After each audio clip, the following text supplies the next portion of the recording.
Nu ką, kol mano mažoji miega, radau minutę parodyti jums naujus Militos darželio batukus. Jums dažniausiai patinka šitos mano rubrikėlės apžvalgos batų, kuriuos mes čia renkamės ar į lauką, ar į darželį. Tai neleidau imti net į daržą dar jų, nors jau turim nuo praeitos savaitės, kol neparodžiau, nes galvojau paskui, kada aš juos parsivešiu, o kol nauji, vis tiek maloniau rodyti negu tada, kai jau būna padas pajuodis. Tai šį kartą pasirinkimas vėl Barefoot avalynės. Čia jau nebe pirmi mūsų batai iš ten, jau gal antri ar treti iš eilės. Tai šį kartą modelis štai toks batukų. Rožinis, batukai yra odiniai. Čia yra naujas jų gautas modeliukas. Man labai patinka tai, kad aš jiems parašau ir jie visą laiką pakonsultuoja mane. Nes aš irgi ne viską žinau, ne visus modelius pažįstu. Man kai kurie modeliai irgi yra naujiena, tai aš tiesiog parašau, sveiki, išaugom avalynę, gal turit kažką pasiūlyti.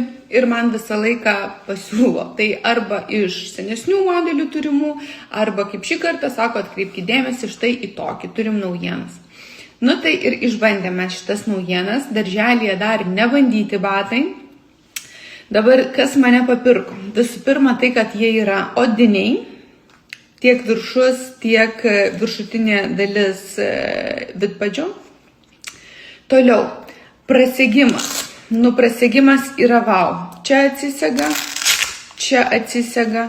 Ir štai šitaip mes galim matyti visą bato vidų. Čia ta prasme tikrai ne visi batukai turi tokio dydžio prasiegimus. Manęs dažnai klausia dėl uždaro priekių.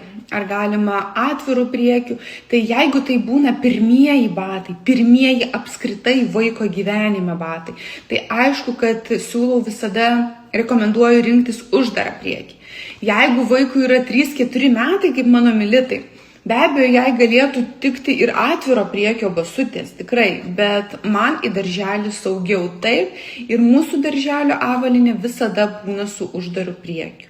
Ta prasme, jie puikiai kvėpuoja, čia turi daug angelių, plus yra odiniai, tai aš tikrai nesijaudinu dėl to, kad ten pėdutė prakaituos, bet uždaras priekis man visada yra saugiau ir aš savo vaikui tiesiog tokį renkuosi, bet galėčiau rinktis ir atvirų priekių. Todėl jeigu jūsų vaikui yra 3-4 metukai ir jis yra jau pažengęs vaikščiotojas, čia ta prasme, ne ką tik pradėjęs vaikščioti, jūs irgi galite rinktis atvirą priekį. Šitas modelis turi ypatingai plačią priekinę dalį. Tai čia jau plačiapėdžiam vaikam tikrai vienas iš variantų. Atkreipkite dėmesį. Čia tilps, aš manau, kad bet kokio pločio pėdutį. Militai jie netgi truputuką per platus, bet kadangi yra štai šitas lipukas, jo dėka mes galim šiek tiek kontroliuoti tą platumą. Tai šiek tiek labiau suspausti arba paleisti, arba daugiau atlaisvinti, bet batai išties yra plačiom pėdom. Jeigu turite vaikus su plačiom pėdutėm, tai atkreipkite dėmesį į šitos batus. Aišku, užkulnis, kaip visada, kartoju tą patį, kaip ir kartoju visą laiką, tvirtas, bet nekietas užkulnis.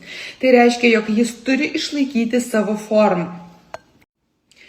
Jis nėra aukštas, neriboja čiurnos, ko ir neturi daryti. Čiurnos sąnariukas turi būti atviras. Yra tvirtas, išlaikantis formą, bet nekietas. Mes galim jį paspausti ir jis grįžta į savo pradinę poziciją.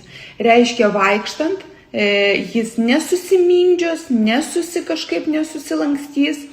Tai mums tas irgi yra svarbu. Tvirtas, bet nekietas užkulnis. Mes turim jį gebėti paspausti, bet jisai visiškai grįžta į savo pradinę poziciją.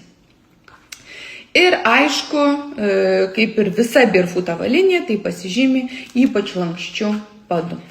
Tai lankstus padas yra ne tik per bato vidurį, kur paprastai būna lankstus kiti batukai, bet ties pirštais vis tiek kieti.